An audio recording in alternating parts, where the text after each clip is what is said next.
سبحانك لا علم لنا إلا ما علمتنا إنك أنت العليم الحكيم رب اشرح لي صدري ويسر لي أمري واحلل عقدة من لساني يفقهوا قولي. قال المصنف رحمه الله تعالى ونفعنا بعلومه في الدارين آمين. Rasul maka lazimkan olehmu wahai laki-laki yang membuangkan majhus di dalam memutuskan akabah ini. Dia amat besar lagi amat panjang. Maka bahawasanya daripada yang lebih besar akabah payahnya dan yang lebih banyak belanjanya dan yang lebih besar kebinasaannya dan fitnahnya, maka bahawasanya orang yang binasa daripada makhluk sekaliannya sehingga diputuskan mereka itu daripada jalan yang sebenarnya sebab dunia atau makhluk atau syaitan atau nafsu. Jadi inilah empat halangan sebenarnya yang kita perlu tempuh. Jadi hendaklah seorang tadi yang bersungguh-sungguh dalam memutuskan apa-apa ataupun dalam menghadapi halangan-halangan ini, yang mana halangan ini halangan yang besar, halangan yang panjang perjalanannya, panjang perjalanannya sehinggalah kita mati. Lagi mana kita hidup, inilah halangan yang perlu kita tempuh. Sama ada beberapa makhluk yang melalaikan kita daripada melakukan ibadat, ataupun dunia, ataupun nafsu, ataupun syaitan. Maka nafsu dan syaitan dan sentiasa berusaha bersungguh-sungguh untuk melalaikan manusia melakukan ibadat kepada Allah Ta'ala. Maka bahawasanya terlebih besar akhabat, terlebih besar halangan-halangan, payahnya dan terlebih banyak belanjanya. Maknanya banyak kerja, banyak usaha, dan terlebih besar kebinasaannya. Kadang-kadang membawa pada binasa. Besar binasa kadang-kadang dengan sebab ujub yang ada di dalam hati. Bila kita beribadat banyak lalu sombong rasa dalam hati, maka ini pun membawa kepada kebinasaan. Dan lebih banyak fitnahnya, banyak perkara yang boleh membawa kepada maksiat kepada Allah kerana halangan-halangan yang besar. Maka bahawasanya orang yang binasa daripada makhluk sekaliannya sehingga diputuskan mereka itu daripada jalan yang sebenar. Maka orang yang binasa daripada makhluk, maknanya daripada orang-orang kelilingnya, maka dia memutuskan jalan yang sebenar dengan sebab dunia. Putuskan dia daripada dunia, makhluk, syaitan ataupun nafsu. Jadi empat halangan ini yang besar. Tinggalkan seseorang tadi jadi binasa, boleh jadi dengan sebab dunia. Hari ini kita boleh lihat ramai manusia yang memikirkan dunia dan lalulah lalai beribadat, tidak pergi majlis ilmu, tidak bersembahyang berjemaah, tidak menghadiri majlis ulama, tidak menghadiri majlis zikir dan seumpamanya, disebabkan kerana dunia ataupun dengan sebab makhluk. Dengan sebab makhluk, dengan arti kata dengan sebab orang-orang yang kita berkawan dengan. Kalau kita berkawan dengan orang yang baik, insya-Allah kita menjadi orang yang baik. Tetapi kalau kita berkawan dengan orang yang menarik kita kepada maksiat, maka kita duduk dalam keadaan binasa. Ataupun syaitan yang selalu menggoda, hatta walaupun melakukan kebaikan, yang menyampaikan ilmu, lalulah diujinya, digodanya syaitan supaya kamu nanti akan mendapat pujian orang. Kamu ini hendaklah mencari kemasyhuran ataupun sebagainya, hendaklah mencari harta benda. Maka begitu juga dengan nafsu. Kadang-kadang dia terlalu mengikut hawa nafsu, lalu binasa dalam kehidupannya. Walaupun tetapi kadang-kadang nafsu menguasai dia, inginkan harta yang banyak, lalu tamak, lalu menjualkan akhirat dengan membeli dunia yang sedikit. Sedasanya telah kami sebutkan di dalam beberapa kutub. Kutub inilah kitab-kitab. Kata Imam Ghazali banyak dikarang tentang kitab-kitab dalam kitab-kitab kami, yakni Imam Ghazali, di antaranya iaitu Kitabul Asrar, yakni kitab tentang rahsia-rahsia. Asrar ni maknanya rahsia-rahsia. Jadi dalam kitab ini banyak menceritakan tentang kebinasaan dunia yang menyebabkan ataupun kebinasaan seseorang dengan sebab dunia sehinggalah dia lalai kepada ibadat kepada Allah. Dan juga tercatat ialah kita Ihya Ulumuddin, yang dikarang oleh Al-Imam Al-Ghazali, yang mana dalam kitab ini merangkumi semua sudut. Dikarang kitab Ihya Ulumuddin, di antaranya menceritakan tentang tipu daya dunia yang banyak manusia lalai kerananya. Dan juga kitab Qurbah ni maknanya penghampiran diri kepada Allah. Qurbah ni hampir diri dengan Allah Ta'ala. Dan barang yang membangkitkan atas bersungguh-sungguh dengan demikian itu. Dan juga macam-macam lagi kitab yang membicarakan supaya bersungguh-sungguh melawan hawa nafsu ataupun meninggalkan dunia dengan dikata menumpukan akhirat. Jadi maksudkan tinggal dunia ini bukan membuang dunia, yang ini mencakup dunia yang ada di dalam hati. Ada pun dunia dari segi zahir dapat tidak ada masalah. Seperti kita nak memiliki kenderaan, kita nak memiliki rumah, mempunyai harta benda, itu dari segi zahir saja. Tapi dari segi batin mestilah ingat kepada akhirat. Dari segi batin hati tidak tertakluk kepada dunia. Kalau batin dia tertakluk kepada dunia, maka apa yang dipikirnya adalah dunia. Tetapi kalau batin yang tertakluk kepada akhirat, apa yang dipikirnya adalah akhirat. Walaupun harta di tangannya banyak, walaupun dia mempunyai kedudukan, tetapi yang diingatnya adalah akhirat. Yang diingatnya adalah mendekatkan diri kepada Allah Subhanahu wa Ta'ala. Maka empat perkara ini kena bersungguh-sungguh melawannya. Bukan senang dunia yang ada dalam hati kita. Sebab tu kita boleh tengok kadang-kadang kalau kita buat sesuatu saja, contohnya kita baiki rumah saja, nanti macam-macam fikir datang. Hingga kita nak sembahyang pun terganggu. Kadang-kadang kita nak baiki sedikit je, 10 tahun lagi. Macam-macam dia mahu fikir. Tapi ini melalaikan kita daripada melakukan amal ibadah. Kecuali orang yang di dalam hatinya ada akhirat. Dunia itu dia pandang, tetapi tidaklah menyerap di dalam hatinya. Maka kena bersungguh-sungguh meninggalkan dunia dengan arti kata tidak meletakkan dunia di dalam hati. Bukan kata tinggal dunia kena buang habis kenderaan, rumah, tidak. Bukan begitu maksudnya. Maksudnya dunia itu hanya letak di tangan, bukannya letak di dalam hati. Maka kenalah bersungguh-sungguh. Nak bersungguh-sungguh ni, nak melawan hawa nafsu, syaitan, dunia, makhluk. Macam mana caranya? Yang pertama mesti kena ada ilmu. Ilmu yang mengetahui tipu daya syaitan.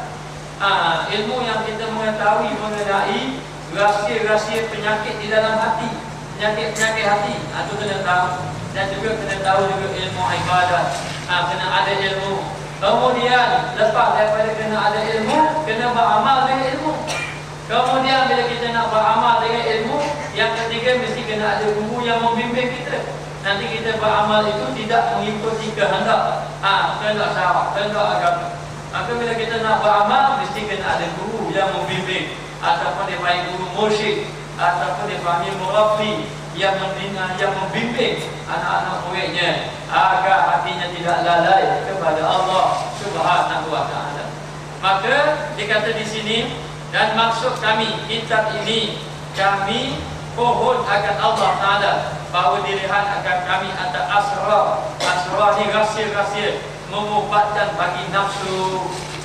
Jadi moga-moga kitab ini, kata pengarang kitab kita, kitab-kitab yang membicarakan tentang hati, sama ada Ihya Ulumuddin, kitab Qurbah Ilallah, kitab Asrar dan sebagainya, itu dapat mengubat nafsu, dapat mendidik nafsu.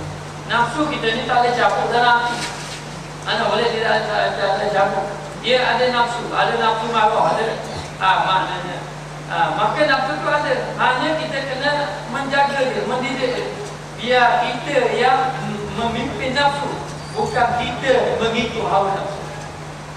Maknanya, maka orang yang dapat menguasai nafsu dia, maka dia dapat mendidik nafsunya. Maka nafsu dia juga yang membimbing dia ke arah kebaikan. Ke arah kebaikan. Tetapi orang yang lalai, yang mengikut hawa nafsu, maka hidup dia akan jadi lalai kepada Allah Subhanahu wa Ta'ala. Jadi kena bersungguh-sungguh agar kita ini dapat mentabiat ataupun mendidik nafsu kita. Lalu dididik oleh ahli sufi. Kadang-kadang ada seseorang itu dia rasa nak makan sangat, lalu dia tak makan lagi. Dia buat kejukakan nafsu. Lalu 3 hari ataupun dalam sikit baru dia makan. Begitu juga, dia tidak tidur kecuali kalau dalam keadaan ngantuk sangat, baru dia tidur. Kemudian bila sahaja dia tidur, tidurnya tidak panjang kerana dibimbari takut mengikut hawa nafsu. Baik, maka dia kata di sini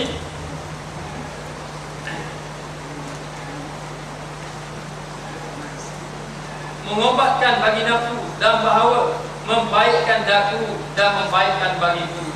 Jadi nak beritahu agar dengan kitab-kitab yang dikarang yang ditulis untuk membaikkan ataupun untuk membahaskan tentang tipu daya ini dapat mengelakkan nafsu.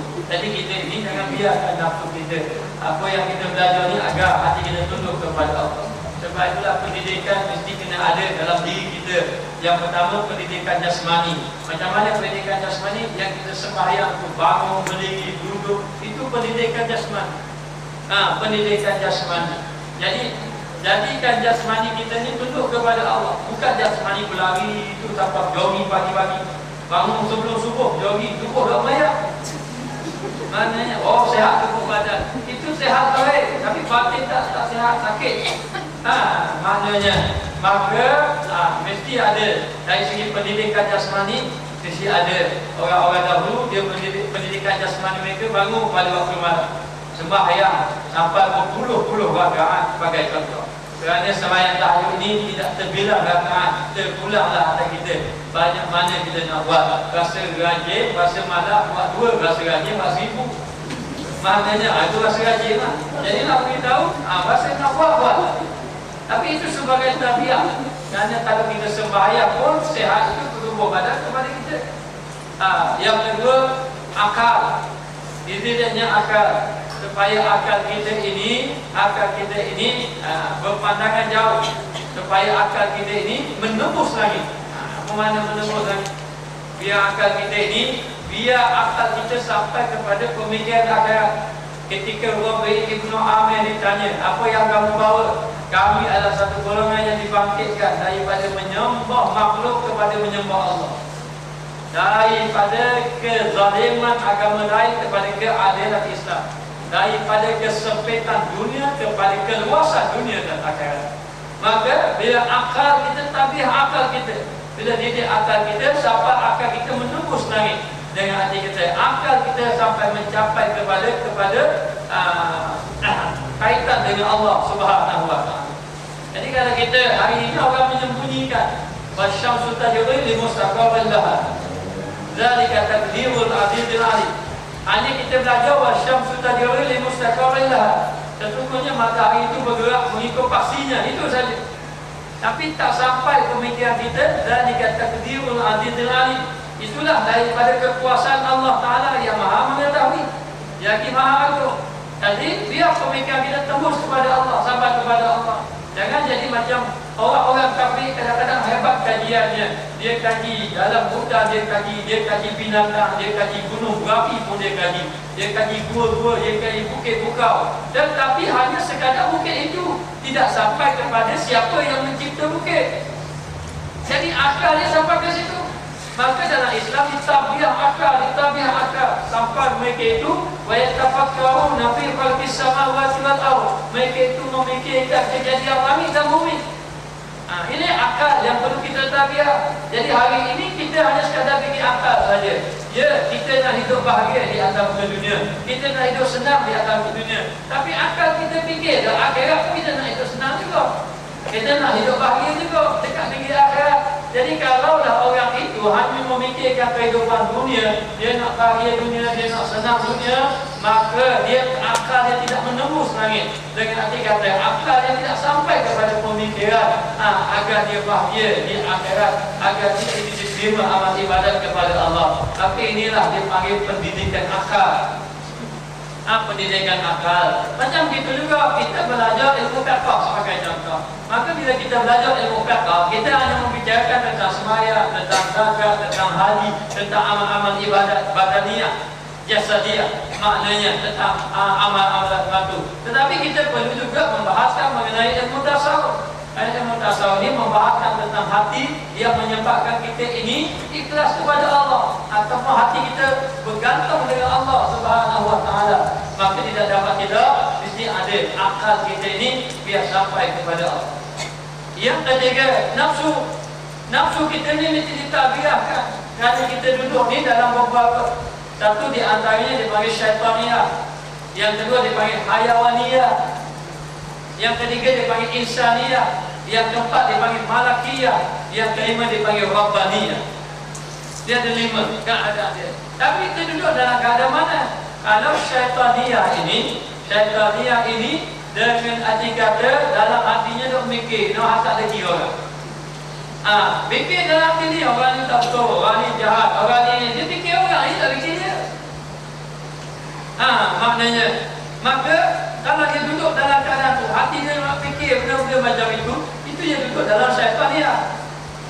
Syaitaniyah lagi. Tapi kalau dia pergi sikit lagi, dia pergi kepada hayawaniyah.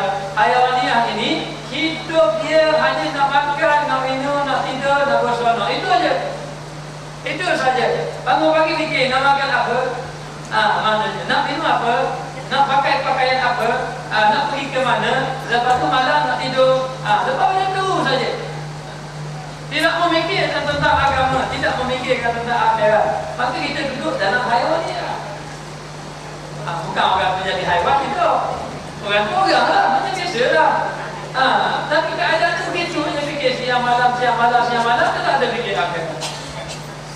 Maknanya hidup dalam keadaan keseronokan. Tapi nafsu duduk dalam tu lagi. Yang ketiga dia bagi insaniyah. Insaniyah ni orang tu ada sifat-sifat baik. Sifat baik tapi tak ibadat kepada Allah. Maknanya tolong orang buat baik tapi ibadat tak ada. Ini pun ada orang. Orang lagi belajar agama, baik dulu. Orang susah dia dulu. Baik dia tapi ibadat tak ada. Tak ada ibadat.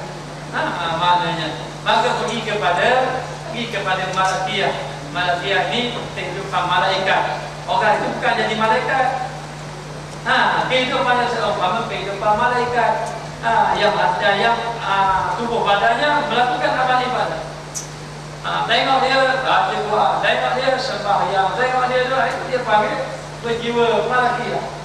Tetapi yang tinggi lagi dia panggil rabbaniyah. Rabbaniyah itu hati ingat Allah. Hati yang sudah selalu ingat kepada Allah. Zahir dia cakap dengan makhluk. Zahir dia cakap dengan makhluk ni, hati ingat Allah Ta'ala. Dan orang yang ingat Allah Ta'ala, dia tak lepas daripada 2 keadaan. Yang pertama raja, yang harap. Yang kedua kau takut. Takut, keadaan takut sama tak ada jaminan dia lepas. Tidak ada jaminan. Siapa yang kata jamin dia dilepas? Tak ada jaminan yang ia ini akan lepas dari ibadat azab Allah. Maka tidak ada cara lain beribadat kepada Allah, banyak berdoa kepada Allah Subhanahu Wa Taala. Maka dalam keadaan macam tu kita kena mendidik nafsu kita. Maka nafsu pula ada daripada nafsu amarah. Apa nama nafsu amarah ni? Nafsu amarah ni yang menyuruh manusia buat jahat. Buat jahat. Mari bikin buat jahat sama. Itu nafsu amarah. Dan nafsu amarah ni dia buat jahat, dia bangga. Dia sesuka dengan kejahatan dia. Kemudian rasa tak buat jahat tak sedap. Maknanya kalau tak buat jahat tidak sedap. Ini nafsu amarah.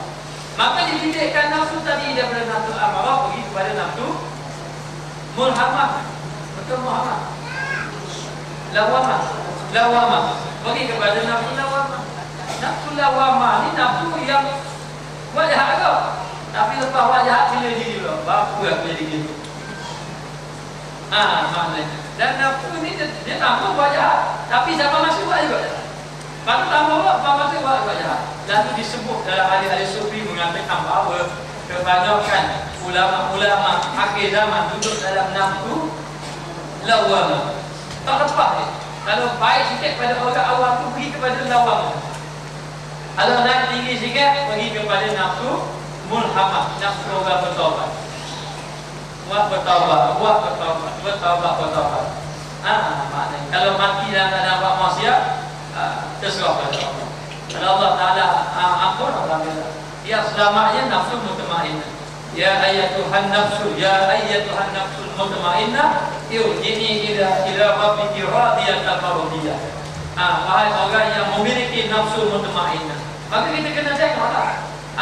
Kita ni nafsu mutmainnah ke mulhamah ke lawamah ke amarah. Kena tengok pada diri kita. Asal tengok orang. Tengok pada diri kita. Mutmainnah, jiwa yang tenang. Jiwa yang tenang, yang disebut dia kata orang mukmin, yang benar-benar mukmin ni, wi musibah apa? Wi nikmat syukur. Ada benda ni. Maknanya wi musibah, dia siapa? Wi nikmat, dia syukur. Dia tidak lalai kepada Allah Subhanahu wa taala. Maka kita kena membersihkan nafsu kita, pergi ke satu. Ini kena banyakkan berzikir. Kerana pembersihan menyucikan nafsu itu melalui zikir. Melalui zikir. Bila dia berzikir, akhirnya maka dibersihkan daripada nafsu amarah pergi kepada nafsu lawamah. Lepas tu dibersihkan lagi pergi kepada nafsu mulham. Maka ini mesti kena ada guru yang memimpin agar dia ini dapat dibersihkan hatinya kepada Allah.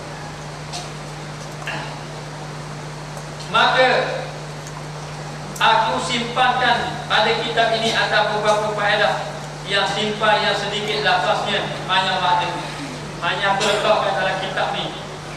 Kerana Imam Al-Ghazali ni kalau nak bahas tentang tipu daya dunia, dalam banyak kitab dia bahas. Kalau dia pukul lagi kitab-kitab dia penuh ada membahaskan tentang tipu daya dunia.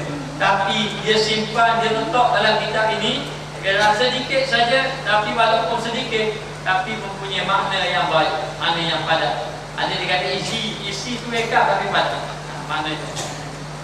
Dan banyak maknanya memadakan bagi orang yang menilai akan dia, maka padat ataupun memadakan dia maknanya cukup bagi orang yang cuba memerhatikan akan dia, yakni mengenai tipu daya. Jadi selama ni kita duduk dalam tipu daya dunia. Batu Quran kata demi masa seluruh manusia duduk dalam kerugian. Kenapa dia rugi? Kerana duduk dalam tipu daya dunia. Bangun pagi tipu daya dunia tak lepas dari kita. Kadang-kadang isteri, kadang-kadang anak, kadang-kadang pekerjaan kita, kadang-kadang pangkat kita, kadang-kadang harta benda kita, kadang-kadang makanan kita, minuman kita, pakaian kita, kenderaan, rumah dan sebagainya. Itu semua tipu daya. Hari ini kita kena fikir, apakah yang kita fikir yang menyebabkan kita lalai kepada Allah? Kita fikir apa hari ini banyak? Adakah kita fikir ibadat banyak? Bangun pagi mari fikir ni macam mana ibadat aku dengan Allah Ta'ala, bagaimana aku nanti mati, bagaimana banyak. Tak fikir benda tu. Jadi kita fikir apa? Kita fikir selain daripada benda itu. Kalau kita fikir selain daripada benda itu duduk dalam tipu daya dunia. Tipu daya dunia lagi kadang-kadang. Maka dia kata di sini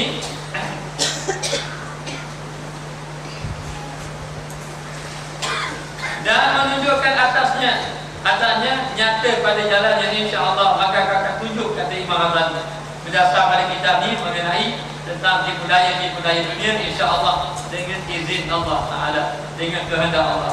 Dan pasal ini tertentu dengan beberapa faedah. Dan tajuk ini, bab ini ada beberapa manfaat faedah. Tapi faedah ni, peringatan ni bagi orang yang benar-benar ingin mengambilnya. Fazakir fa inna zikra tanfa'ul mu'minin. Berilah peringatan, berilah tazkirah. Sesungguhnya peringatan ini memberi manfaat, hanya memberi manfaat kepada orang-orang yang beriman. Tapi kalau dia memang tidak mahu ambil manfaat, walaupun ditulis dengan mutiara ilmu yang hebat, dia tidak mahu mengambil manfaat, maka tidak ada faedah juga baginya. Maka kita bukan sekadar mengambil ilmu sahaja, maka kita cuba merawat jiwa kita, merawat hati kita. Jangan kita rasa kita sehat, alhamdulillah, bangun pagi sehat, alhamdulillah, kita pun rasa segar lagi. Jangan kita sudah rasa sehat dan kita pun lupalah yang kita ni ada penyakit. Bagaimana kalau orang itu ada penyakit? Kalau orang itu ada penyakit, lalu dia fikir bagaimana nak obat penyakit ini. Kalau dia ada penyakit barak sebagai contoh, dia pun fikir dah siang malam. Kalau dia ada penyakit darah tinggi, dia pun fikir apakah obat yang dia perlu dapati. Jadi penyakit-penyakit ini penyakit zahir sebenarnya. Penyakit-penyakit zahir, kadang-kadang penyakit zahir itu ada manfaat apabila dia bersabar. Tetapi ada lagi penyakit yang lebih bahaya daripada itu. Penyakit ini penyakit yang merugikan manusia. Kerana apa? Kerana penyakit ini boleh membatalkan amalan. Ada pun penyakit, maknanya dia penyakit yang ada, boleh jadi dia sakit darah tinggi. Sakit darah tinggi tak batal amalan, tak membawa kepada batal amalan. Amalan terbatal kerana mengidap penyakit darah tinggi. Tak perlu lagi. Maknanya siapa yang mengidap kencing manis, maka sebahagian amal ibadatnya ditolak. Tak perlu susah hati. Maknanya ada kenyataan yang begitu. Setahu saya tidak ada. Orang yang ada penyakit-penyakit zahir ini, sama ada kencing manis, darah tinggi, amalan dia jadi terbatal. Tidak ada. Tetapi apa yang ada? Yang adanya adalah penyakit-penyakit batin. Apa dia penyakit batin? Seperti hasad. Hasad ini dengan dia dengki pada orang. Kalau dia tengok orang senang. Ataupun ujub ni melibatkan diri dia. Dia rasa dia hebat. Orang lain tidak hebat. Rasa kampung ni aku hebatkan. Ada ujub. Itulah yang merosakkan amal ibadat. Sebab itu tak selamat. Orang alim pun tak selamat. Dia rasa sombong dengan ilmunya. Orang abid ahli ibadat, dia rasa sedaplah dengan ibadat dia. Nabi yang memandang hina jahilnya orang tidak beribadat. Maknanya akulah orang yang rajin ibadat, maka masuk amal ibadat. Maka ini penyakit sebenarnya lebih besar. Besar lagi kerana penyakit ini penyakit yang amat merugikan dia. Maka dikata di sini, ini satu pasal yang tertentu dengan beberapa faedah. Ada faedahnya dalam bab ini. Dan juga mu'alajah. Mu'alajah ini maknanya pengobatan. Ataupun untuk mengobat. Mengubah apa? Mengubah hati. Mengubah hati dan juga berlawan dengan dunia dan makhluk syaitan dan nafsu. Inilah dia. Apa ni? Kita kena mengobat hati kita dengan bermujahadah. Mujahadah, melawan hawa nafsu kita. Kata guru saya kata kalau kita bikin dunia banyak, buka kitab Minhajul Abidin, baca dulu. Baca dunia. Dia akan jadi gitu. Maknanya kalau kita terlalu disibukkan dengan makhluk, terlalu disibukkan, kita pun memang suka sibuk dengan makhluk. Kita duduk saja tak ada orang main di dalam kita buat pasal itu, maka baca kitab menyibukkan dengan makhluk kan. Buku-buku biar kitab Minhajul Abidin, baca. Kalau kita dah sibuk sangat dengan nafsu, baca tipu daya nafsu. Kalau dah sibuk dengan syaitan, baca. Maknanya mari syaitan ganggu kita, mari lintasan macam-macam. Lalu baca kitab Minhajul Abidin ini. Kerana dikatakan barakah Imam Al-Ghazali ini, setiap yang baca kitab Imam Al-Ghazali ini akan terkesan ke rohaniah dia, akan terkesan pada hati. Maknanya mengenai kelebihan daripada kitab Imam Al-Ghazali. Maka dia membahaskan 4 perkara. Yang pertama, dunia. Bukan senang nak melawan dengan dunia. Ulama-ulama jatuh kerana dunia. Ulama-ulama jatuh kerana dunia. Maknanya Said Ibnu Musayyab masa zaman Umar bin Abdul Aziz. Dia ada khalifah Al-Walid, kata sila Al-Walid bin Marwan. Marwan bin Al-Hakam. Jadi Al-Walid dia khalifah pada sila. Lalulah dalam keadaan macam tu, dia ini telah melakukan penindasan kepada rakyat. Penindasan kepada rakyat. Lalu satu hari Umar bin Abdul Aziz ini menjadi Gubernur Madinah masa ketika itu. Lalulah Khalifah Al-Walid ini nak pergi ke Madinah, nak pergi ziarah makam Nabi. Jadi kata saya Ibnu Musayyab, jangan tambuk dia. Saya tidak suka menyambut pemimpin yang baru. Kata saya Ibnu Musayyab.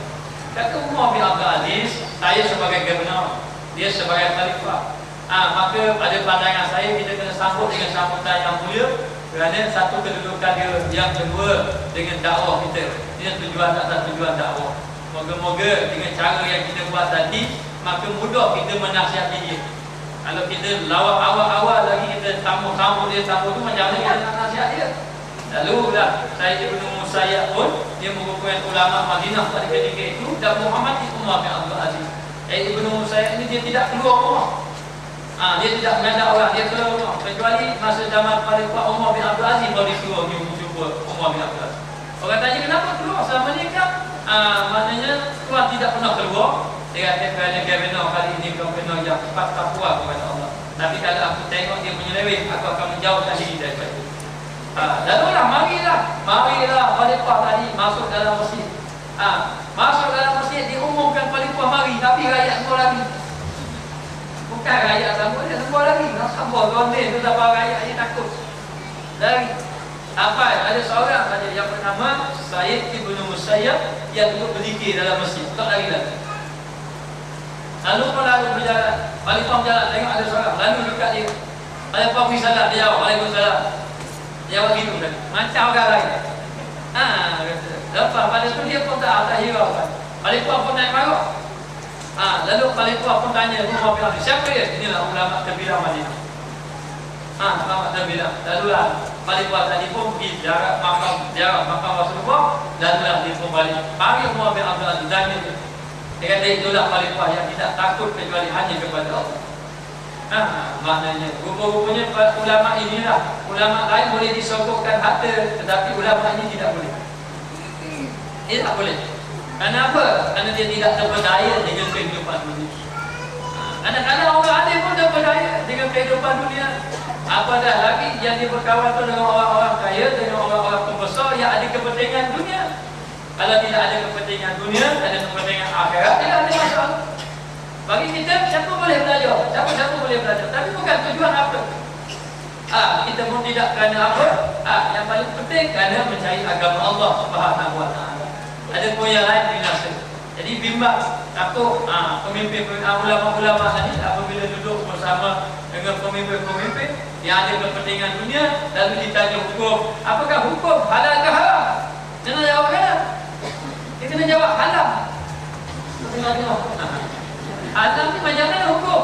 Halal ini begini. Kalau pekat-pekat besar boleh ambil, pekat orang bawah tak boleh ambil. Itu dipanggil halal.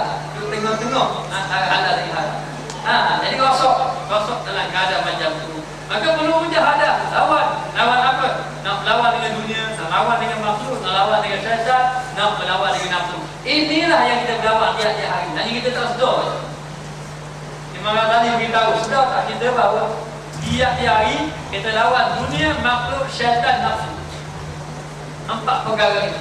Kadang-kadang kita kalah dengan dunia dan makhluk. Kadang-kadang kita boleh meninggalkan makhluk, tapi kita kalah pula dengan nafsu kita dan dengan syaitan. Kadang-kadang kita lawanlah syaitan, tapi kita terberdaya dengan nafsu kita pula.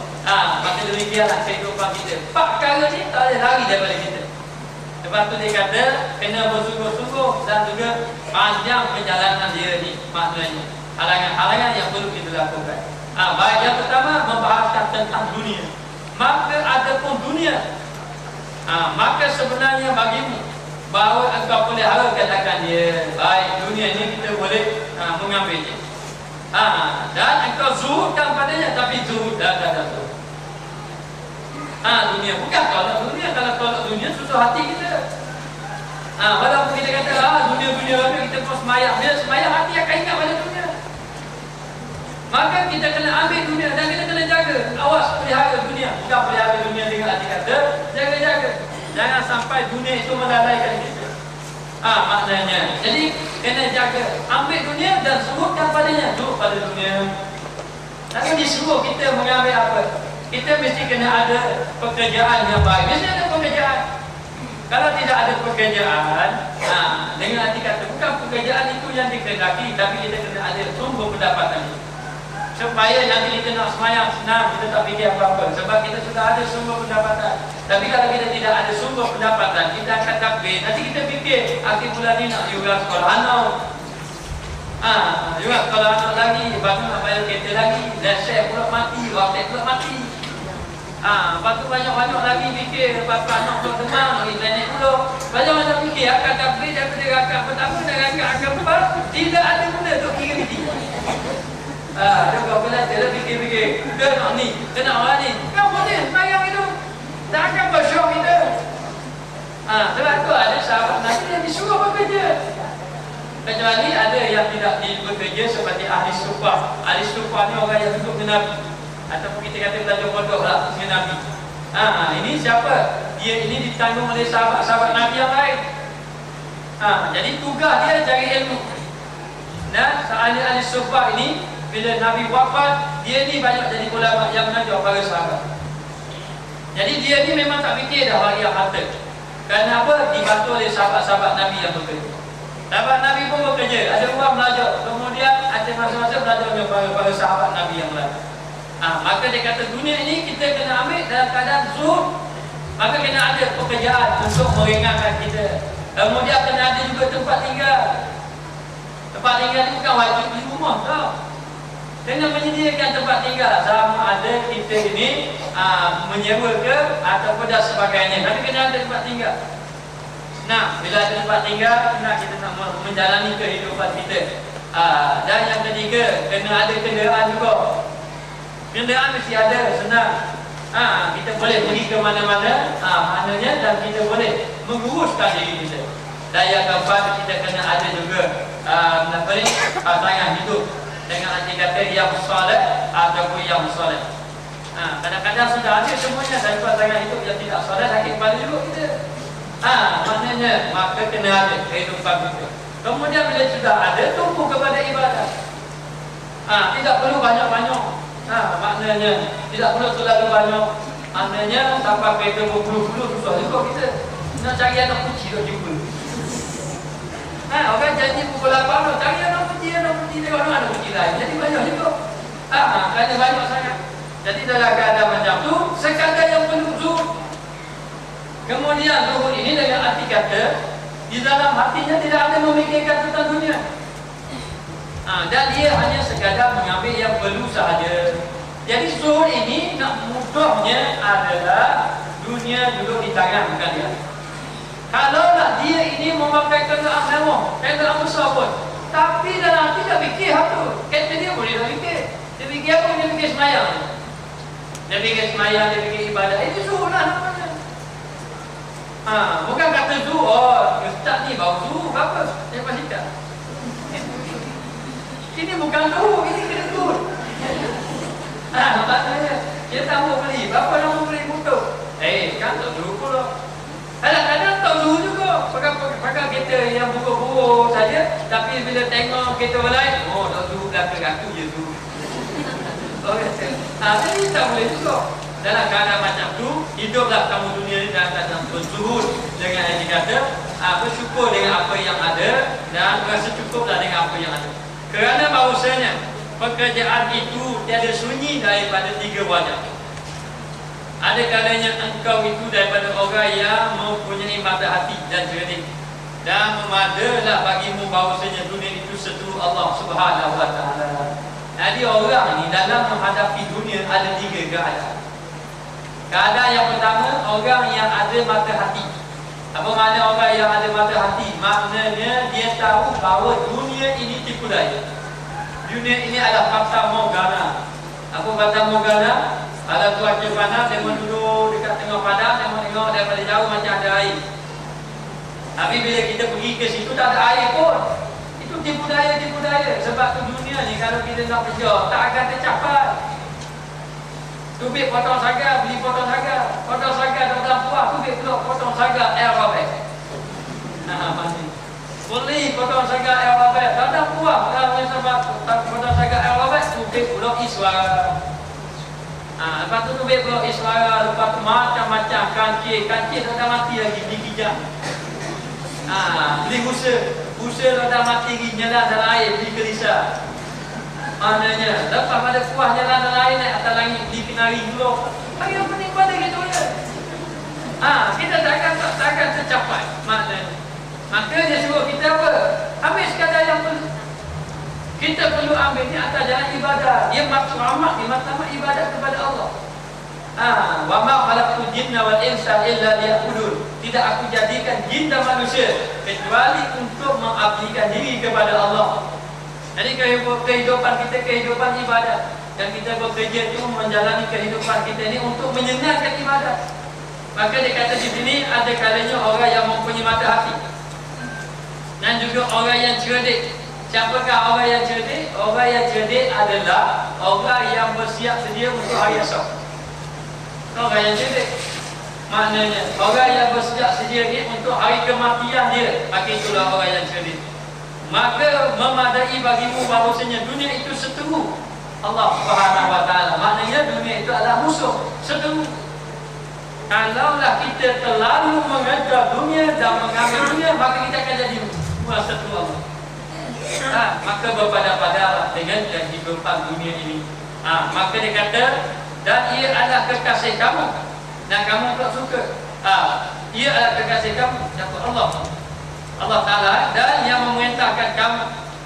Dan Allah Ta'ala memerintahkan kamu. Jadi sebenarnya yang kita cari adalah Allah. Kita cari ini adalah Allah, beribadat kepada Allah. Jadi dunia ni penuh tipu daya. Ada orang duduk atas dunia, dia lalai dengan dunia. Lupa buat amal ibadat.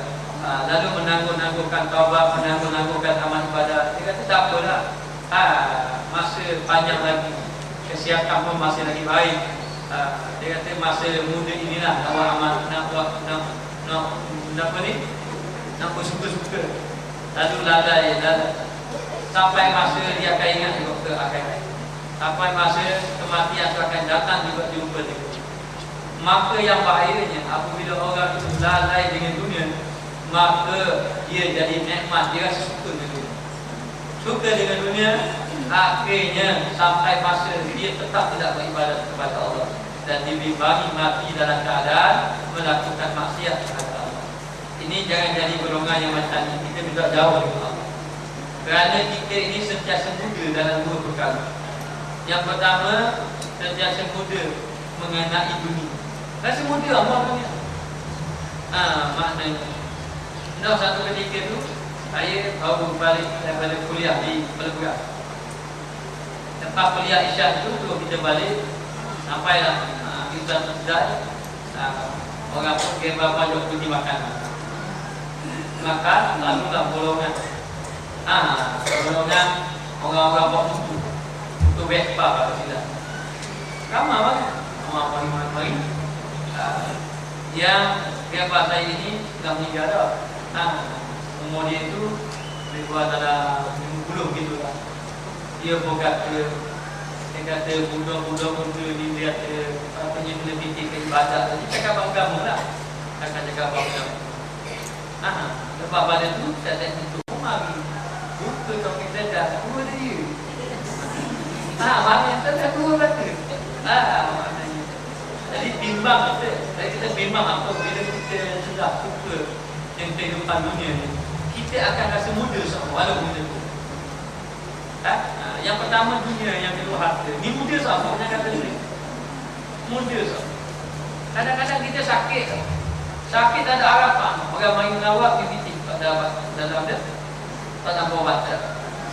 Baca.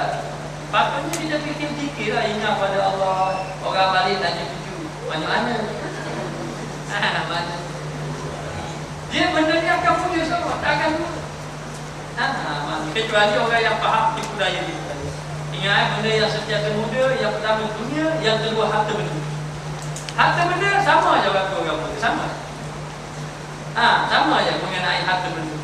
Begitu juga dengan dunia. Kecuali orang yang ada mata hati yang terbuka. Allah Ta'ala tengok dia. Ada budak muda lagi, tapi selalu ingat Allah menangis. Lalu orang tu tanya, apa menangis? Aku takut pada Allah. Takut nanti dibakar dalam api neraka. Kata orang tu, jangan takut. Kamu ini muda lagi, budak lagi, tidak ada keluarga, tidak melakukan maksiat. Adapun aku ini sudah turun. Kamu ini tidak akan ditampok dalam api neraka. Kata orang muda tadi, tidak. Tidak. Kerana apabila nak membakar, memanglah dibakar yang kecil-kecil. Rupa-rupanya dibakar. Macam kita nak membakar, memang kita bakar benda yang kecil tu. Bila kita bakar benda kecil, jadi api dah bakar benda besar. Baca budak tu menangis. Rupa-rupanya budak yang kita cerita ni adalah Umar bin Abdul Aziz. Biasa Umar bin Abdul Aziz masa dia kecil. Dia selalu menangis. Dia selalu menangis. Lalulah budak ni, ibu dia tanya. Ibu dia tanya. Dan dia kata demikian. Kerana apa-apa yang besar mesti dibakar sikit. Dan dia bimbang takut dia dibakar, dia azab di dalam api neraka. Maka ini orang yang ada mata. Minta jauh pada Allah. Kita bimbang takut kita ni duduk dalam keadaan lalai, duduk dalam keadaan tidak ibadat kepada Allah Ta'ala. Dan Allah Ta'ala memerintahkan kamu bahawasanya dunia yang membinasakan bagi akal dan ketahuilah, dunia akan merosakkan akal kamu. Kalau kita terlalu memikir dunia, maka kita telah rugi. Kerana akal kita sepatutnya memikir akhirat, bukan memikir dunia. Sepatutnya hati kita, akal kita selalu fikir akhirat, untuk mendapat redha Allah. Dan kita kena fikir bahawa setiap hari semakin dekat dengan Allah. Semakin hari amal ibadat kita akan dikira, akan semakin dekat dikira di hadapan Allah. Maknanya, lalu bila kita terlalu memikirkan tentang dunia, maka rosak pemikiran kita, akal kita akan rosak.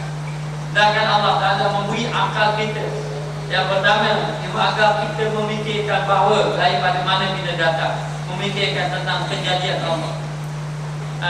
Maknanya Allah Ta'ala suruh kita fikir kejadian Allah Ta'ala yang kita ni akan dikembalikan kepada Allah Ta'ala. Dan juga bermula akal itu hargamu. Maknanya akal itu berharga, maknanya penting. Maka ada orang dia akal dia fikir kehidupan macam-macam fikir.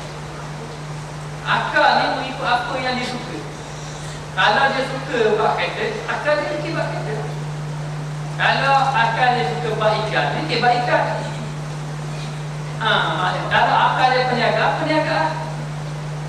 Oleh-olehnya begitulah bagi harta perniagaan ini banyak. Agar harta itu banyak. Maka dan ada kalanya engkau itu daripada orang yang mempunyai cita-cita di dalam ibadat bagi Allah Ta'ala. Kadang-kadang kita ini adalah orang yang ingin melakukan amal ibadat.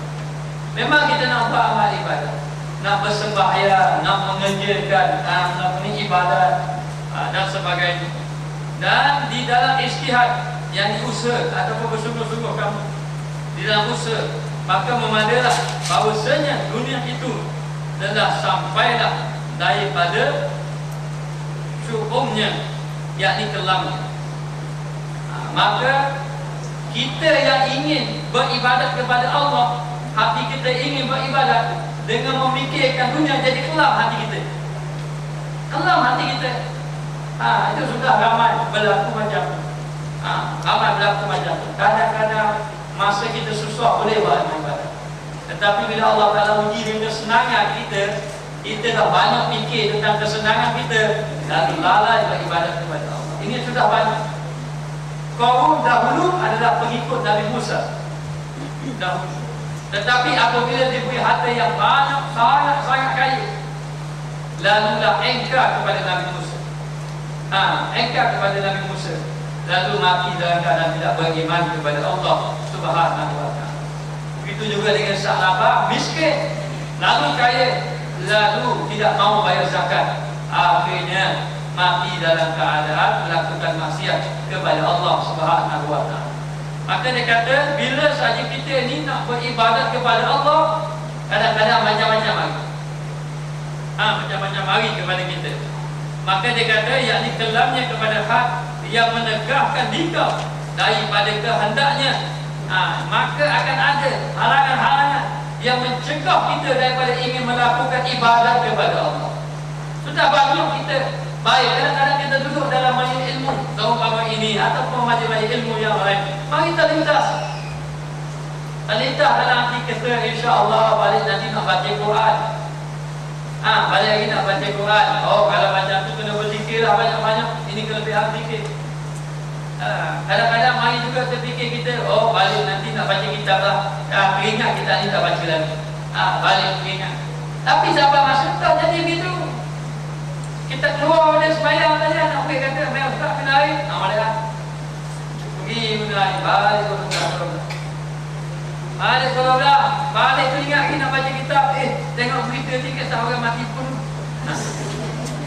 Maksudnya buka diri pula, tengok berita mengenai DNA dan sebagainya. Baru rasa nyata-mata, tak kena nak baca kitab. Mai saya solat. Banyak halangan. Dan perkara ini pernah juga berlaku pada sahabat Nabi. Dia kata kalau dia duduk bersama dengan Rasulullah dalam majlis Rasulullah, semangat berkobar-kobar. Maknanya bahasa nak balik nak buat macam ni, tetapi bila dia balik jadi kenapa berlaku macam itu? Kita punya hemah itu, semangat kita tak kuat sebenarnya. Kalau semangat kita kuat akan jadi macam Kemudian akal kita ni belum lagi mikirkan tentang Allah. Belum lagi, masih lagi ada dunia di dalam hati, masih lagi ada makhluk, masih lagi ada nafsu.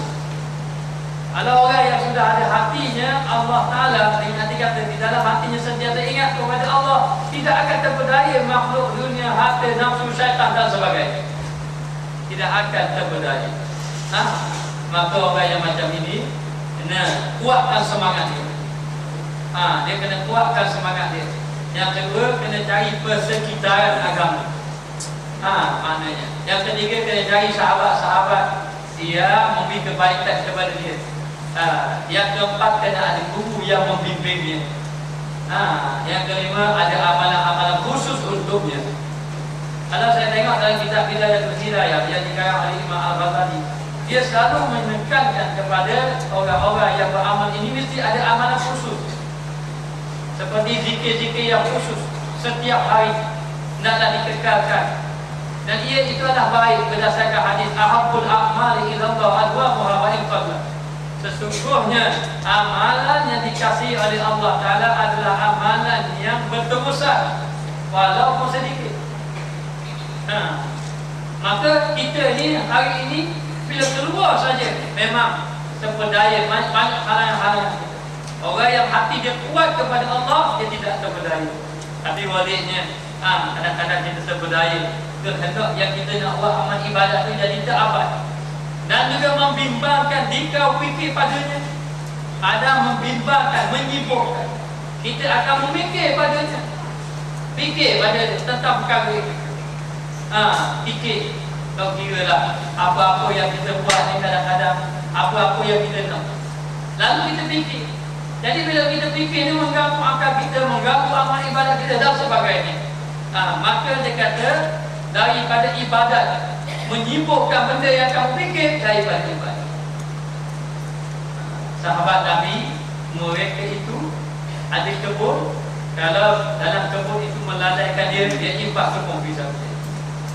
Umar bin Abdul Aziz dalam kisah dia itu, satu hari dia pergi sembahyang lewat.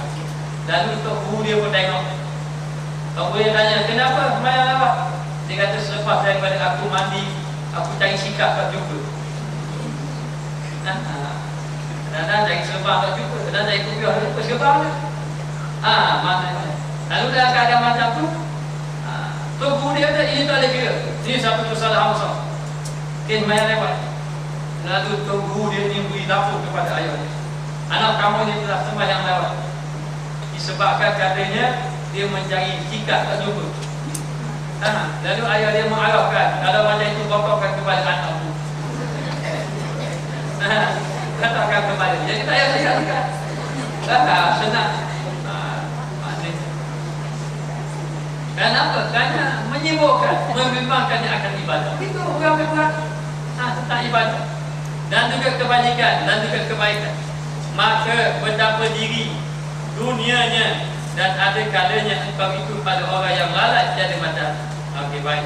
Maka dia kata, maka betapa diri dunianya. Maknanya betapa seseorang itu terpedaya dengan kehidupan dunia. Maka ada orang yang ada mata hati, dia dapat kenal, ni dunia ni tipu daya. Kita bukan tidak mahu dunia, kita nak dekat dunia. Tetapi jangan sampai dunia itu menghalang kita. Dan tidak boleh juga kita meninggalkan dunia. Laisa bi khairikum man taraka dunya li akhirati. Bukanlah orang yang baik orang yang meninggalkan dunia kerana akhirat. Bukan orang yang baik. Ini hadis Nabi mengatakan demikian. Dan bukan juga orang yang baik orang yang meninggal akhirat kerana dunia. Itu lagi tak baik. Sehinggalah dia mengambil kedua-duanya. Tetapi ada pula ulama mengatakan bahawa aku cuba himpunkan kedua-duanya. Kalau masa bekerja sungguh, masa ibadat sungguh, tak jadi itu. Masa dia beribadat ibadat sungguh, masa dia bekerja, dia kerja sungguh, lalu pun pula ibadat. Lalulah dia pun meninggalkan pilih salah satu. Lalu dia mengambil sekadar perlu saja bekerja untuk menampung kehidupan, lalu ditumpukan kepada ibadat. Kerana dalam hati kita tak ada letak dua perkara dalam satu. Ada letak dua perkara dalam satu. Maknanya kita juga orang yang ahli dunia, kita juga ahli akhirat. tak jumpa. Ahli dunia memang semua dua ahli dunia. Ahli akhirat dua ahli akhirat. Dia dalam satu hati tak letak dua. Maknanya memang ada. Ada letak dua. Maka orang yang ada mata hati dia faham, dunia ini tipu daya. Maka yang paling penting tumpu kepada akhirat. Mana-mana pekerjaan yang melalaikan kita pada ibadat, bermakna kita telah tertipu daya dengan dunia. Mana-mana saja pekerjaan. Boleh jadi dengan sebab kita terlibat dengan mesyuarat, boleh jadi kita terlibat dengan majlis kahwin. Maknanya boleh jadi kita terlibat dengan tak kira lah majlis apa-apa saja, lalu lalai beribadat kepada Allah. Maknanya kita terpedaya dengan kehidupan dunia. Dan ada kalanya engkau itu daripada orang yang lalai. Ini yang kedua, orang yang kedua. Ada kalanya engkau daripada orang yang lalai, tiada mata hati bagimu. Tak ada mata hati. Ia melihat akan hakikat-hakikat ataupun kebenaran-kebenaran ataupun perkara-perkara yang sebenar yang berkaitan dengan dunia ini. Tidak melihatnya. Dan tiada cita bagimu akan yang membangkitkan atas makarim perangai yang baik. Makarim ini maknanya kemuliaan-kemuliaan, perangai-perangai yang baik. Tak ada cita-cita nak buat benda-benda yang baik.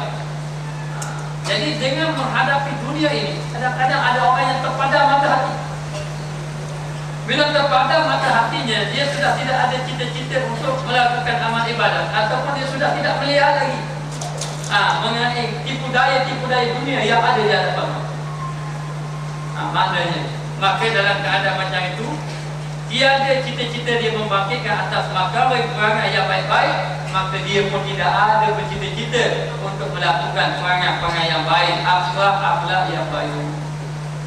Lalai kepada Allah. Ini yang kita bimbang dalam keadaan lalai kepada Allah.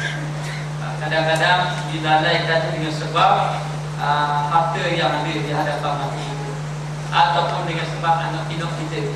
Anak-anak kita pun menyebabkan kita lalai kepada Allah. Isteri pun menyebabkan lalai kepada Allah. Suami pun menyebabkan lalai kepada Allah Subhanahu wa taala. Para sahabat apabila diajak berjihad kepada Allah, lalu dia tinggalkan. Kau kira sama ada anak cek ke, sama ada dia baru kahwin ke, sama ada dia sayang, dia tinggalkan atas jalan agama.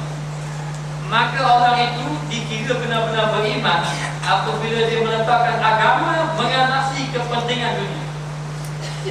Agama dulu depan. Walaupun dia ada harta ke, dia ada pangkat ke, dan sebagainya. Jadi Nabi Umar pernah kata pada Rasulullah, saya sayang Rasulullah, tapi saya sayang anak, isteri, harta benda saya. Jiwa raga saya. Nabi kata, kamu belum lagi sempurna iman. Belum lagi sempurna iman. Sehinggalah seseorang itu menjadikan bahawa Allah dan Rasul mengatasi segala-galanya. Ini yang kita perlu menghadapi. Kerana kalau kita tidak menjadikan Allah dan Rasul segala-galanya, bermakna kita di dalam tipu daya ini. Baik, maka orang yang tidak ada mata hatinya, mereka itu tidak ada membangkitkan ataupun ingin melakukan perkara-perkara yang baik, maka memadalah bagimu dunia itu. Lalulah dia rasa cukup dengan dunia yang dia ada. Cukup dengan dunia yang ada. Kehidupan dia setiap malam hanya kehidupan dunia, tidak lagi memikirkan tentang akhirat. Jadi rugi kehidupan kita. Sebab yang pertama, Allah Ta'ala bagi kita masa umur. Umur kita ni semakin hari semakin meningkat, semakin hari semakin dekat. Semakin hari semakin meningkat. Jadi tahun baru tu tanda kita semakin dekat mati sebenarnya. Kita tak jauh umur tahun baru. Semakin dekat mati, semakin dekat dengan kematian. Maka umur ini, ada orang menggunakan umur tadi dengan perkara yang baik. Ada beribadat masa budak lagi, alhamdulillah. Ada pertengahan, ada akhir ujung beribadat kepada Allah. Kalau ujung beribadat kepada Allah, kalau Allah Ta'ala terima, alhamdulillah. Maknanya.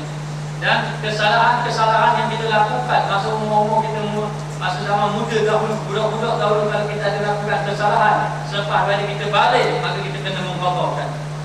Mengqadhakan kembali kepada Allah. Jadi ada orang dia memang cukup dengan kehidupan dunia ni, tak nak fikir langsung ke ibadah. Ada ibadah mereka pun merasakan bahawa kadang-kadang ibadah itu bagi mereka tidak penting. Ini cukup baik. Nanti lalai kepada Allah. Jadi memang bau-bau ni kita buat untuk Allah kesiankan. Tak tahu apa. Mayat pun tidak tahu. Saya ingat kalau tanya subuh berapa rakaat? 6 saya ingat rakaat. Tak tahu apa semayang pun tidak tahu. Bakar gelap, bakar rata. Rambut pijak lagi. Apa itu masalah? Maka kita kena bawa pimpin mereka kepada jalan agama. Jangan lalai kita dengan kehidupan dunia. Kalau ikut dunia memang kita nak dunia. Siapa tak mahu dunia? Berapa kali bawa sebab pun nak tahu dunia sebenarnya. Tetapi kalau kita ada mata hati kita hidup, kita tahu ini tipu daya. Imam Al-Ghazali kata, dia kata seumpama dibuat kek yang cantik rupa. Kek kan boleh bentuk macam-macam. Lagi kita kek bentuk mutu. Maknanya betul-betul mutu. Jadi kek boleh buat bentuk macam-macam. Boleh jadi kek itu bentuk macam kristal, ataupun bentuk bangunan-bangunan tertentu. Tetapi di dalam kek itu diletaknya racun. Maka adakah kita mau memakannya? Tidak mau makan. Walaupun cantik, warna koko, warna putih, vanila, maknanya itu warna koko, coklat, mana sedap. Tetapi kita tahu kalau kita makan membinasakan kita. Kita tidak akan makan. Maka itu gambaran. Tapi kalau orang tidak tahu, orang tidak ada mata hati, dia tahu, sedap dia buatkan. Akhir tadi membawa kepada kebinasaan. Membawa kepada kebinasaan. Maka demikian juga.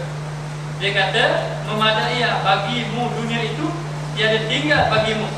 Tak ada tinggal lagi bagimu, kecuali hanya malah mengikut hawa nafsu dan mengambil dunia.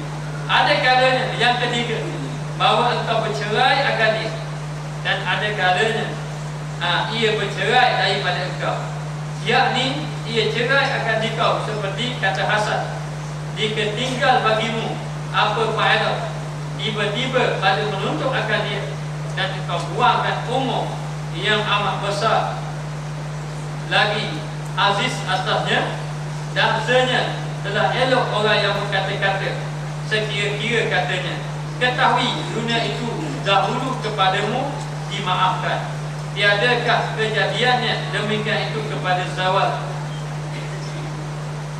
dan tiada engkau melainkan umpama bayang menaungkan. Zawal ni bayang ni berat. Dan dikala menaungkan dikau kemudian memberi ketahui pula akan irtihal, maka tiada saya dia bagi orang yang akil, orang yang berakal, bahawa tertipu daya dengan dia. Mana tidak sepatutnya orang yang berakal tertipu daya dengan dunia, dan sebenarnya telah benar orang yang dikatanya. Baik, ada kala bahawa engkau bercerai akan dia, dan ada kalanya ia bercerai daripada engkau. Jadi golongan yang ketiga, ada kalanya dia mendapat dunia, ada kalanya dia meninggalkan dunia. Begini nak beritahu, kamu dapat dunia pun, dunia akan tinggalkan kamu. Kita dapat dunia, apa yang kita dapat daripada dunia? Kita dapat harta, betul tak? Kita dapat harta, kita dapat pangkat, kita dapat maklum, kita dapat nama, kita dapat kedudukan, apa dah? Tapi kalau kamu dapat apa-apa yang kamu nak di dunia, tanpa masa, dunia akan tinggalkan kamu. Mana dunia akan tinggalkan kamu, ataupun kamu akan meninggalkan dunia. Sama ada sebelum kamu mati hilang habis. Dahulu ada pangkat, tanpa masa tak ada pangkat, betul?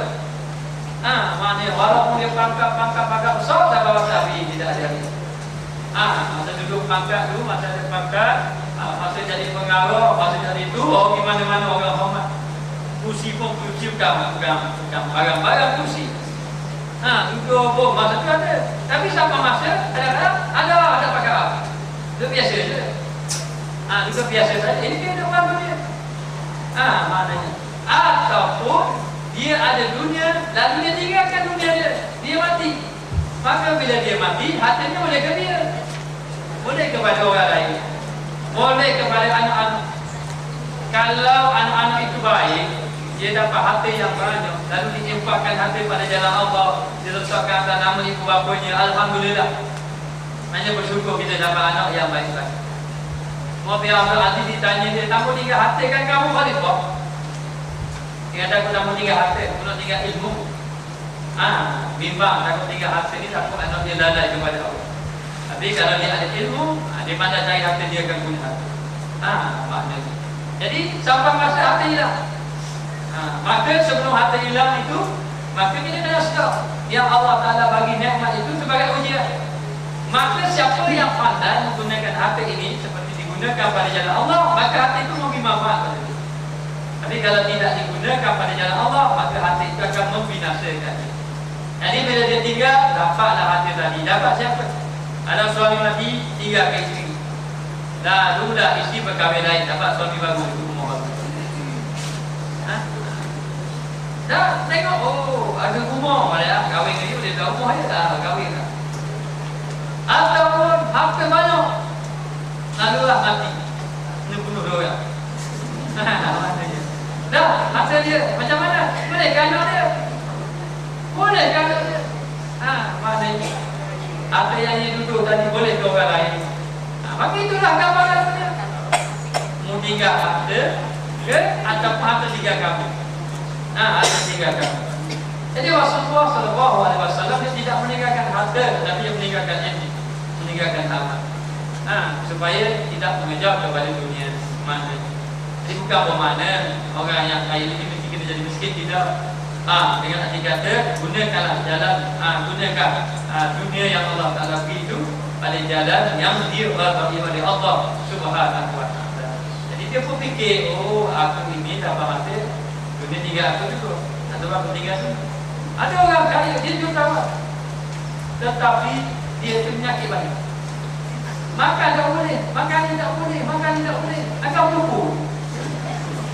Tiba-tiba, maknanya kehidupan dia tu, tapi tak boleh buat apa-apa. Ada bermakna dunia telah tinggalkan dia. Walaupun dia belum mati lagi. Ada orang kaya, ada harta, alhamdulillah. Lalulah setelah kematian, isteri mati, anak mati, menantu mati, kemana? Tinggal dia seorang. Ada apa-apa, tinggal dia seorang. Tapi jadilah, kalau kaya, jadilah seperti Abdul Rahman Ibn Auf, ada sahabat Nabi. Jadilah seperti Abu Bakar As-Siddiq yang banyak menginfakkan hartanya pada jalan Allah Subhanahu wa Ta'ala. Kalau tidak kaya, jadilah orang yang bersabar. Abu Hurairah orang yang bersabar. Walaupun dia tidak kaya, kadang-kadang dia gepol. Mana dia bagi nak gerak tu boleh. Orang yang kena sakit awal, punya lapor. Hari semalam tak jumpa makanan. Minta balik. Mana sabar, tapi buat ibadat kuat kepada Allah. Lalulah dikatakan mereka itu golongan-golongan pada sahabat, golongan yang syukur kepada Allah, bersabar di atas ujian yang Allah Ta'ala. Maka sesiapa yang Allah Ta'ala beri dunia kepadanya, pesan saya kepada diri saya dan jemaah, jangan jadikan dunia itu lalai. Dunia itu lalai kepada kita, dan gunakan dunia itu pada jalan yang diridai oleh Allah Subhanahu wa Ta'ala. Dan orang yang ada mata hati ini lalu menjadikan ibadat ubudiyah kepada Allah Ta'ala itu tujuan yang utama. Allah Ta'ala kita sambung akan datang. Kita ambil balik, ada kalanya bahawa kau bercerai dengan dia, dan ada kalanya dia bercerai daripada kau.